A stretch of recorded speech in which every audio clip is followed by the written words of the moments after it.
এই দেখুন কৃষ্ণ সত্যযুগের মুচকুন্দকে কি বলে দিল যে তুমি আগত কলিকালে বীরভূম জেলার কেন্দুলি নামক গ্রামে তুমি যাবে জয়দেব রূপে, আর পদ্মাবতী নামিনী এক কন্যা যার পরশে তুমি যে তোমার উন্মাদ রোগ সেই উন্মাদ রোগটা ভালো হবে। এই আশীর্বাদ পেয়ে কলিকালে কেন্দুবিল্লার মাটিতে জন্ম নিলেন, জন্মগ্রহণ করলেন ওই সত্যযুগের রাজা মুচকুন্দ, নাম হলো জয়দেব। পিতার নাম আগেই বলেছি ভোজদেব গোস্বামী, মাতার নাম বামাদেবী। অতীব দরিদ্র ব্রাহ্মণ পরিবার, মাত্র 2.5 কাঠা ভিটে বাড়ি তার সম্পত্তি, আর কিছু সম্পত্তি নেই, 2.5 কাঠা ভিটে এটাই তার সম্পত্তি। এই দেখুন যারা ভগবানের নাম করে, যারা ভগবানকে ডাকে, ভগবান বলেই দিয়েছে যে করে আমার আশ আমি করি তার সর্বনাশ। কেউ যদি ভগবানের নাম করে, ভগবানকে ডাকতে পারে, ভগবানকে নিজের মনে করে, তাহলে ভগবান কিন্তু তার সর্বনাশ করেছে, নিজের মুখেই বলেছে। এই দেখুন মুচকুন্দকে জন্ম দিল, তা বলুন তো একটা বড় লোক ভালো পরিবারে তো জন্ম দিতে পারত, কিন্তু না, জন্ম দিলেন কোথায়? অতীব দরিদ্র ব্রাহ্মণ পরিবারে, মাত্র 2.5 কাঠা ভিটে বাড়ি একমাত্র সম্পত্তি, আর কিচ্ছু নেই। এইবার যে ভক্ত হয় সে কখনো গাড়ি বাড়ি ধন সম্পত্তি টাকা পয়সা এসব চায়। ভক্ত কি চায়? শুধু প্রেম ভক্তি। ভক্তের বাসনা ভক্তের মতোই হবে। ভক্ত একমাত্র চাইবে প্রেম, আর দ্বিতীয় যদি কোনো বস্তু চাওয়া হয় সেটা হলো ভক্তি। কারণ এই ভক্তি দ্বারা প্রেম গাঢ় হবে, আর সেই প্রেম যদি মনে প্রকাশ পায়, মনে ফুটে ওঠে সেই প্রেম, তাহলে ভগবানের সাথে ভক্ত ভগবান রূপে মিলিত হয়।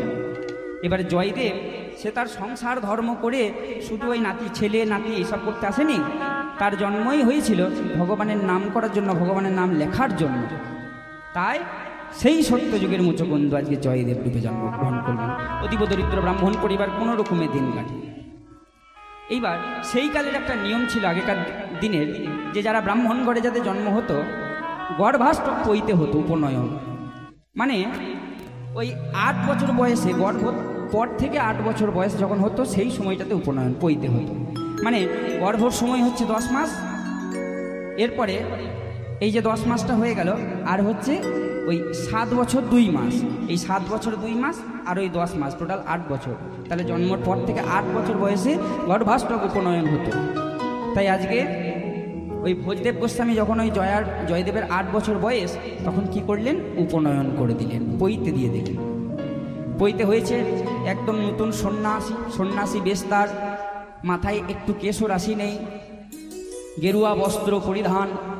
সবার প্রথম 3 দিন ঘরে ঢুকে থাকার পরে বাবা যখন বেশ বেরিয়ে এসেছে ওই গেরুয়া বস্ত্র পরে, সবার প্রথমে জয়দেব চিন্তা করলেন কোথায় আমি যাব? না, আমি যাব আমার শ্রী গুরুদেবের টোলে। এই জয়দেব পড়াশোনা করতেন বিল্লমঙ্গলের টোলে পড়াশোনা করতেন সেই সময়। তা ওই পৈতের পরে যেই না বেরিয়ে এসেছে ঘরের বাইরে, বগলে একটা পাতকাঠি, সঙ্গে সঙ্গে চিন্তা করলো কোথায় যাওয়া যায় না, আমি যাব সেই গুরুদেবের টোলে, একবার দেখা করে আসি গুরুদেব কেমন আছে। এই গুরুদেবের সাথে দেখা করতে যাবে বলে যেই না অজয় নদীর তীর ধরে ছুটে চলেছে, এই অজয় নদীর তীর ধরে ছুটে যেতে যেতে যেতে যেতে যেতে যেতে হঠাৎ করে তার কানে বাজলো একটা বাঁশির সুর। আজকে ভগবান গোবিন্দ তিনি এই কলিযুগের জয়দেবকে দর্শন দেবেন, প্রথমবারের জন্য দর্শন দেবেন।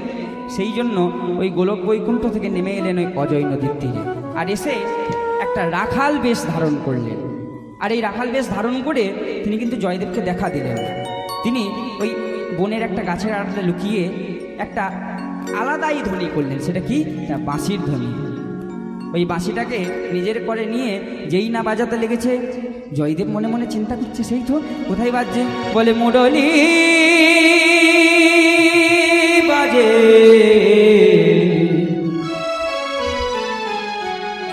অজয় তীরে,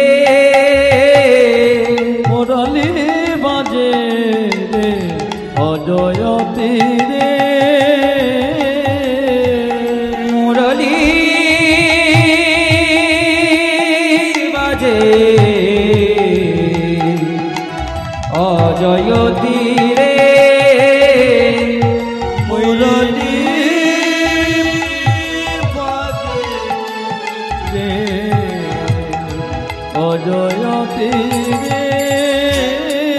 এই যেই না মুরলীর ধ্বনিটা বহুবার রাখাল বেশি গোবিন্দ করেছে, জয়দেব তাড়াতাড়ি করে চারিদিকে ছুটে ছুটে, কোথায় কোথায় কই দেখি, কাউকে তো দেখতে পাচ্ছি না, কোথায় থেকে আসছে বাঁশির ধ্বনিটা, একটু মন দিয়ে শুনি তো।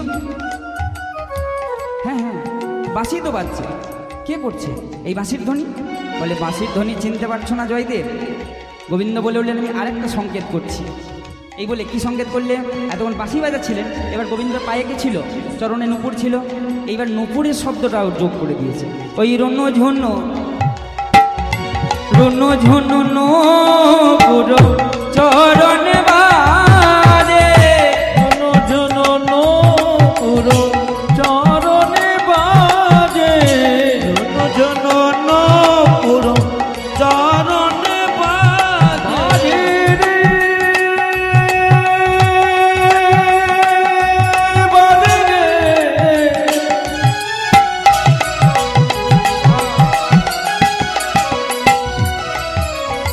বাজে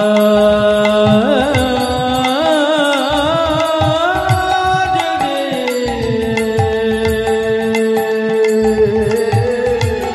মুরলী বাজে, বাজে বাজে বাজে বাজে রে।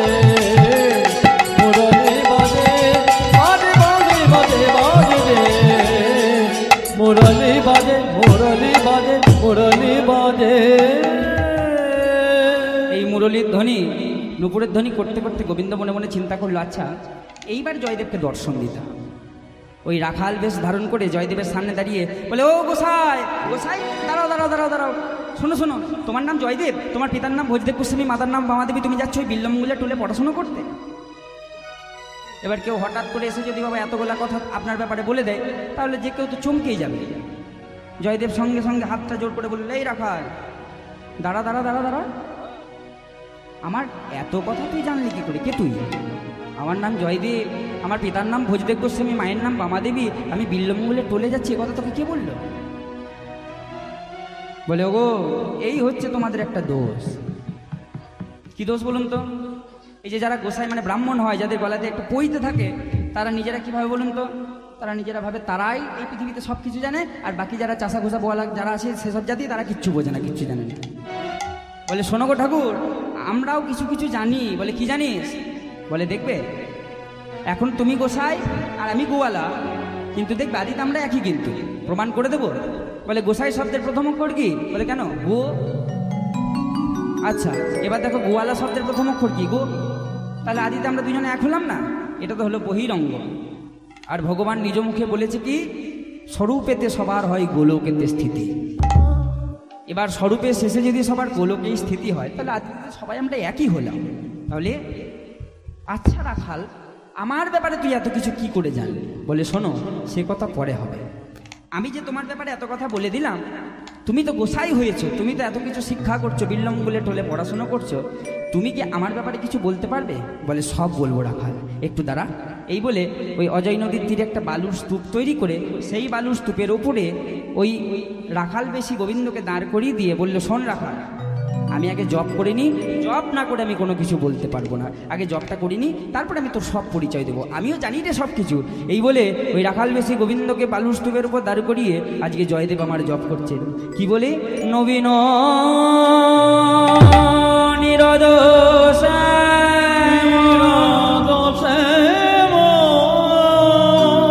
নীলেন্দ্রি বড়ল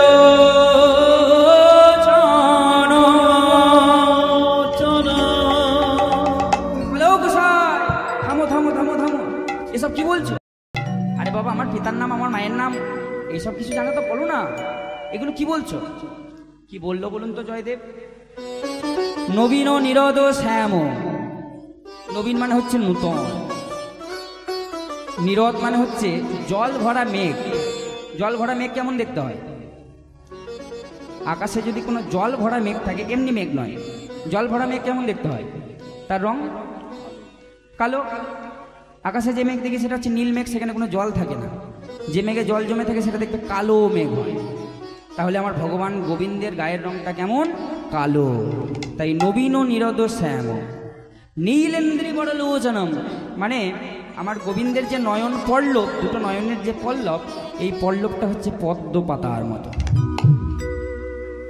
বলে ও গোসাই শুধু এইসবই বলবে, আমার পরিচয় কিছু বলো? বলে সব বলবো রাখাল, একটু দাঁড়া। কদম্ব মালো নবীনতমালো, কদম্ব মালো নবীনতমালো, কদম্ব মালো নবীনতমালো, কদম্ব মালো নবীনতমালো, কুঞ্চিত চারুকে সুপাশা, কুঞ্চিত চারুকে সুপাশা, কুঞ্চিত চারুকে প্রপাশা, কুঞ্চিত চারুকে প্রপাশা। এইসব কি বলছো গো? কি বললো জয়দেব? কদম্ব মালো নবীনতমালো বলছে, তুমি তো যা দেখছো চোখের সামনে তাই বলছো। কদম্ব মাল্য, এই তো আমি একটা গায়ে কদম ফুলে মালা পরে রয়েছি, তাই কদম্ব মালো বলে দিলে। বলে আমার ব্যাপারে কিছু বলো। কদম ফুলে মালা পরে আছি, মালার বর্ণনা দিলে। আমার চাচর চিকুর কেস, তাই কুঞ্চিত কেশরা সেসব বলে দিলে। আরে বাবা আমার নাম জানো তা বলো, আমার পিতার নাম, আমার মায়ের নাম, বাবার নাম যদি জানো তাহলে সেটা বলো। বলে সব বলবো রাখাল, একটু দাঁড়া। বিম্বয় ধরো পদ মুরলী নিনাদ, বিম্বয় ধরো পর মুরলী নিনাদ, বিম্ব অধর। আস্তে বিম্ব ফল চেনো মায়েরা? বিম্ব ফল শুনেছ? বিম্ব ফল শোনোনি? বিম্ব ফল অনেকজনাই জানো, আমি যদি আবার আরেকটা পরিচিত নাম বলি তাহলে আবার অনেকজনা ছিল। এই বিম্ব ফলের আরেকটা নাম আছে তেলাকচু, চেনো? হ্যাঁ দেখো এটা সবাই জানে। ওই তেলাকচুকেই ভালো ভাষাতে বিম্ব ফল বলা হয়। তা ওই পদাবলী কথাটা কি সুন্দর দেখুন, কি বলা হলো? বিম্ব অধর পর মুরলী নিনাদ, বিম্ব অধর পর। তা এবার বাংলা যদি একটু করা হয় দেখুন মানেটা কি উদ্ভট হয়ে যাবে। তেলাকচু অধর, অধর মানে কি? নিচের ঠোঁট। কোষ্ঠ ওপরে ঠোঁটকে বলা হয়, নিচের ঠোঁটকে অধর বলা হয়। তাহলে মানেটা কি দাঁড়ালো? না আমার গোবিন্দের ঠোঁটটা কেমন? না তেলাকচু অধর। এটা আবার কীরকম বাংলা? বলে না, তেলাকচু যখন একটু পেকে যায়, মানে একটু বয়স হয়ে যায়, এই পেকে যাওয়ার পর তার রঙটা কেমন হয়? লাল, টকটকে লাল। তাহলে আমার গোবিন্দের যে অধর, এই অধরের বর্ণটা হচ্ছে টকটকে লাল। আর সেই টকটকে লাল বর্ণের অধরে গোবিন্দ কি করছে? বাঁশিটি নিয়ে ওই মুরলী নিনাদ বাঁশিটি বাজাচ্ছে।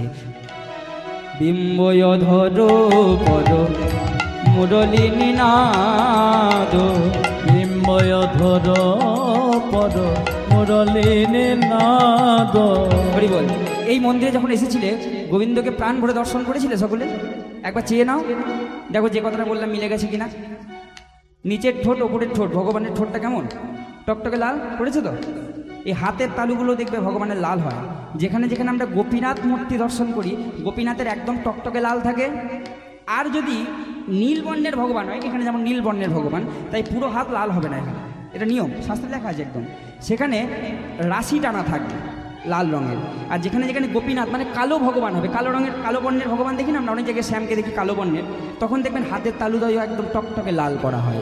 কদম্ব মালো নবীনতমালো, বিম্বয় ধর পর নবীনতমালো, বিম্বয় ধর পদ মুরলী নিনাদ, বিম্বয় ধর পর মুরলী নিনাদ। সুন্দর সচকিত হাসা, সুন্দর সচকিত হাসা, সুন্দর সচকিত হাসা, সুন্দর নবীন নিরোধ সেব লীলেন্দ্রি বড়লো জন বল্লভী বল্লভী জন বল্লভ শ্রীকৃষ্ণ পাদ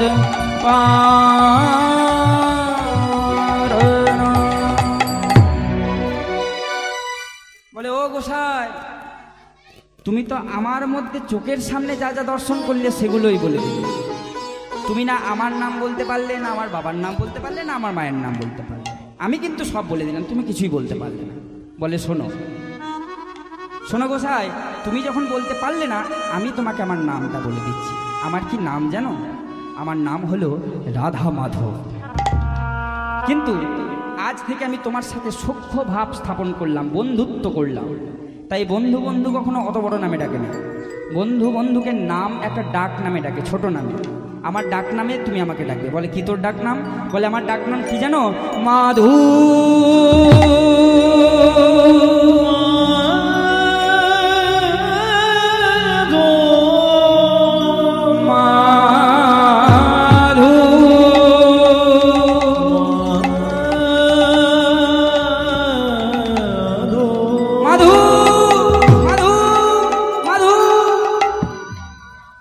ডাক নামটা বলে রাখাল বেশি গোবিন্দ সেই স্থান ত্যাগ করে চলে গেল। আর এদিকে মাধু মাধু মাধু মাধু করতে করতে করতে করতে জয়দেব গোস্বামী পাগল হয়ে গেল। সেই যে ভগবান অভিশাপ দিয়েছিলেন উন্মাদ মহারোগ ঘটিবে জীবনে, এই দেখুন আজকে মাধু মাধু মাধু মাধু বলতে বলতে ছেলেটা পাগলই হয়ে গেল। ঠিকঠাক করে ঘরে থাকে না, ঘরে খায় না, সময় মতো ঘরে ফেরে না। জয়দেবের মা বামা দেবী তিনি অতি যত্ন করে সময় সময় মতো ওই জয়াকে ঘরে নিয়ে আসে, স্নান করায়, খাইয়ে দেয়। কত করে বোঝায়, জয়া ওইভাবে ঘুরে বেড়াতে নেই, তুই ঘরে থাক, ভগবানের নাম কর, ঘরে আমাদের সেবা রয়েছে ঠাকুরের।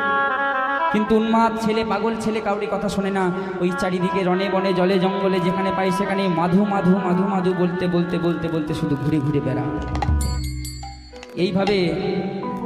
এইভাবে দিন যেতে যেতে যেতে যেতে জয়দেব গোস্বামীর কপালে নেমে এলো দুর্ভাগ্য। প্রথমেই বলেছি, যে করে আমার আস ভগবান বলেছে তার করি আমি সর্বনাশ। প্রথম সর্বনাশ ছিল একটা গরিবের ঘরে জন্ম দেওয়া। এরপরে দ্বিতীয় সর্বনাশটা কোথায় হলো? ওই যে উন্মাদ মহারোগ, ছেলেটা পাগল হলো। এইবার তৃতীয় সর্বনাশ কি করলো দেখুন। এই দিন যেতে যেতে যেতে যেতে জয়দেবের মা বামা দেবী তিনি ইহলোক ছেড়ে পরলোকে গমন করলেন। নেমে এলো দুর্ভাগ্য। তার কারণটা হচ্ছে, এ জগতে যেজন মাকে হারিয়েছে তার মতো অভাগা আর কেউ নেই। মায়ের ভালোবাসা কেউ দিতে পারে না, হরি বলে, একদম সত্যি কথা। কেউ যদি কোনো স্বার্থ ছাড়া কাউকে ভালোবাসতে পারে তাহলে সেটা হলো মা ছেলেকে পারে, আর কেউ না। এই জয়দেবের মা যখন দেহান্ত হলো, জয়দেবকে যেটুকু বা দেখাশোনা করার মতো একটা মানুষ ছিল সেটাও আর থাকলো না। বাবা এই মায়ের কথা উঠলে না বড়ই হৃদয়টা চঞ্চল হয়ে পড়ে। কারণ দেখুন, আগেকার জন্মে মাদের একটা শ্রদ্ধা সম্মান ছিল, কিন্তু বর্তমানকালে যত দিন যাচ্ছে এইগুলো কমেই যাচ্ছে। আজকালকার বেশিরভাগ দেখবেন যারা একটু উচ্চ পর্যায়ে চলে গেছে তাদেরই মাদেরকে আমরা শুনতে পাই নাকি বৃদ্ধাশ্রমে রয়েছে। এই তো দিনকাল আজকাল। বৃদ্ধাশ্রমের কথা আমি বলবো না, আমি একটা ছোট্ট ঘটনা বলি, আমাদের ওই দিককারই ঘটনা। দেখুন, শুনুন কতটা হৃদয়স্পর্শী, মর্মস্পর্শী কতটা ঘটনা। আমাদের বর্ধমান থেকে লুপ লাইনে যে ট্রেন লাইন নিউ জলপাইগুড়ি যাচ্ছে, আমার বাড়ি যেতে গেলে তো বোলপুরে নামতে হবে। এই বোলপুর আর রামপুরহাটের মাঝে একটা বড় স্টেশন পড়ে যার নাম হলো সাঁইথিয়া জংশন। এই সাঁইথিয়া জংশনের পাশেই একটা ছোট্ট গ্রাম ছিল। সেই গ্রামের একটা বৃহৎ সম্পদশালী এক পুত্র আর এক মা বাস করত। এবার ছেলে চাকরি পেয়ে গেছিল, ডাক্তার। এবার তার যখন বিয়ে হয়, সে মায়ের সাথে ওই বৌমার যেহেতু বনাবনি ঠিকঠাক হতো না, এই ঝগড়া করে নিজের বউকে নিয়ে চলে এলো কলকাতায়। সত্যি ঘটনা একদম না। কলকাতায় এসে একটা ফ্ল্যাট কিনে কলকাতায় বসবাস করত। এত টাকা ইনকাম করে, মাকে একবার ফিরেও চায় না। দিন যায় এইভাবে 1টা বৎসর 2টা বৎসর কেটে যাওয়ার পরে হঠাৎ করে সেই ছেলে একদিন কলকাতা থেকে ওই গ্রামের বাড়িতে এসে মাকে প্রণাম, একদম এসেই প্রণাম করে বলে উঠলো, মা গো শোনো মা, আজ না তোমার বৌমা চাকরি পেয়েছে, বড় আনন্দের দিন মা। তা এতদিন তো তোমাদের মধ্যে ভালো কনিবনা হয়নি, তা এখন তোমার বৌমা তো তার নিজের ভুল স্বীকার করেছে, তুমি আমার সাথে চলো, কলকাতার ফ্ল্যাটে থাকবে। বলে, খোকা রে, এখানে এত কিছু রয়েছে, এত মাঠ ঘাট, এত পুকুর, এত সম্পত্তি রয়েছে তোর বাবার, এগুলো কি হবে, এগুলো দেখাশোনা কি করবে? বলে শোনো মা, এগুলো গ্রামে যা আছে আর রাখতে হবে না, যা আছে সব জমি জমা সব বিক্রি করে দাও, আমি সব সই করে দিচ্ছি, বিক্রি করে তুমি আমার সাথে চলো, কলকাতায় গিয়ে থাকবে। এবার মায়ের মনে মহানন্দ। এবার মায়ের মনে এই কথাটা থেকে বড় আনন্দ আর কি হতে পারে? ছেলে নিয়ে গেল না নিয়ে গেল সেটা পরের কথা, ছেলে এসে বলেছে, মায়ের মনে খুব আনন্দ। মা বলেছে বেশ খোকা তাহলে তাই কর। এই বলে যত জমি জমা সম্পত্তি ছিল সেগুলোকে ছেলে কি করেছে, সব বিক্রি করে দিয়েছে। সব টাকা নিয়ে মায়ের কটা শাড়ি নিয়ে একটা ব্যাগ গুছিয়ে মাকে হাতে করে ধরে একটা গাড়ি করে ওই সাঁইথিয়া স্টেশনে এসে দাঁড়িয়েছে। সাঁইথিয়া স্টেশনে এসে দাঁড়িয়ে ওই স্টেশনের যে বিশ্রাম কক্ষ, সেই বিশ্রাম কক্ষে এসে মাকে বসিয়ে দিয়েছে। মা গো, তুমি এই বিশ্রাম কক্ষে বসো, আমি যাই টিকিটটা কেটে নিয়ে আসি। বিশ্বাস করবেন না মা, ছেলে গেল টিকিট কাটতে, আজও সেই ছেলে আর ফিরল না টিকিট কেটে। সেই হতভাগ্য মা সাঁইথিয়া স্টেশনে এখনো বসে আছে। তার মনে একটাই ভাবনা, একটাই চিন্তা, এই বুঝি আমার খোকা এলো আমাকে নিয়ে যাবে কলকাতার ফ্ল্যাটে। এখনো বসে আছে। আমি সত্যি ঘটনা বলছি, যদি কখনো যাও ওই পথে নেমে দেখবে, যে কাউকে জিজ্ঞাসা করবে যে কই সেই মা, দেখিয়ে দেবে। ছেলেটা খোকা খোকা খোকা, আমার খোকা টিকিট কেটে আসছে, এই এলো এই এলো, এই করতে করতে করতে করতে মা আজকে উন্মাদ পাগল হয়ে গেছে। ওই স্টেশনের ধারে বসে থাকে, কেউ এক মুঠো অন্ন দিলে তবেই খাবার জোটে বাবা, না হলে সেটুকুও জোটে না। এ তো বাস্তব জগতের ঘটনা। আর এখনকার যুগে তো বাবা হাতে বড় বড় মোবাইল, কত আশ্চর্য আশ্চর্য ঘটনা আমরা পড়ি। এই কিছুদিন আগে পড়ছিলাম যে একজন মা তার সন্তানকে টাকা পয়সার লোভে খুন করে দিয়েছে, শোনা যাচ্ছে এখন। তাহলে দেখুন, এটা মায়ের ছেলের প্রতি একটা অবিশ্বাসযোগ্য কাজ। আবার আরও কিছুদিন আগে ফেসবুকে একটা খবর পড়েছিলাম যে একজন ছেলে তার মাকে খুন করে টুকরো টুকরো করে কেটে ফ্রিজের ভেতরে ঢুকিয়ে রেখে দিয়েছিল। এটা আবার দেখুন হলো ওই ছেলের মায়ের প্রতি একটা অবিশ্বাসযোগ্য কাজ। এবার জয়দেবের যখন মা দেহান্ত হলো, জয়দেব বড় একা হয়ে গেল, কারণ এ জগতে যার মা নেই, এই মাতৃহারার বেদনা আমার মতো কীর্তনিয়ার মুখে প্রকাশ করা সম্ভব নয়। এটা সেই মর্মে মর্মে উপলব্ধি করতে পেরেছে যে মাতৃভক্ত সন্তান যার মাতৃবিয়োগ হয়েছে। মাতৃহারা হলো জয়দেব।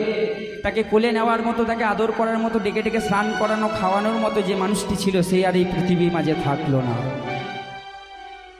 দিন গেল কিছুদিন, যেতে যেতে যেতে যেতে যেতে যেতে ওই জয়দেব গোস্বামীর কপালে নেমে এলো আরও চরম দুর্ভাগ্য। মাটা তো চলেই গিয়েছিল, বেঁচে ছিল পিতা ভোজদেব গোস্বামী। ওই কিছুদিন পর ওই মাতৃ নিজের স্ত্রীর সুখে, স্ত্রীর বিরহের রসে ওই ভোজদেব গোস্বামীও ইহলোকের মায়া ত্যাগ করে পরলোকে গমন করল। অনাথ হয়ে গেল জয়দেব গোস্বামী।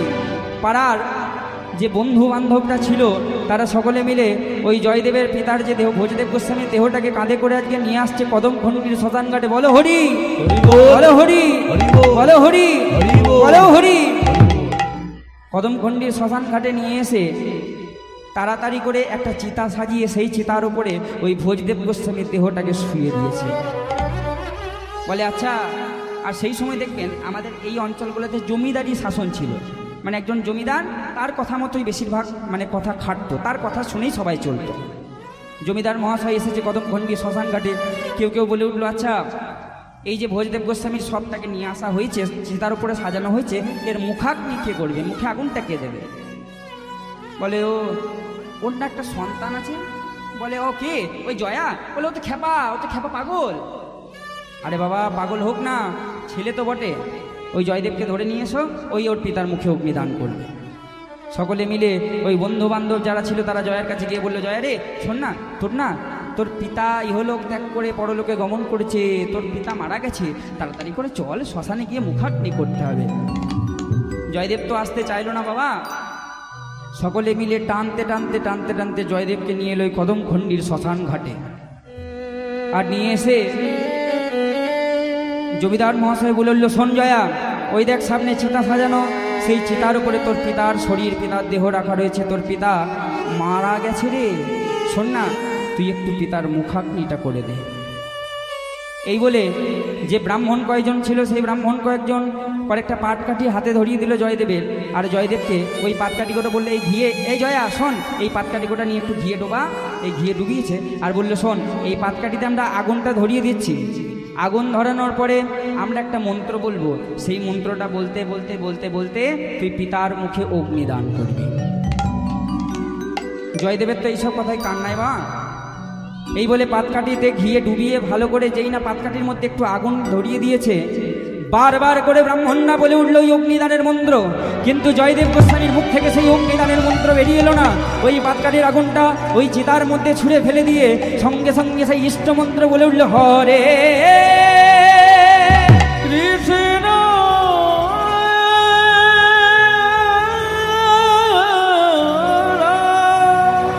হরে কৃষ্ণ রাম কৃষ্ণ বলে, জ্বালিয়ে দাও, জ্বালিয়ে দাও।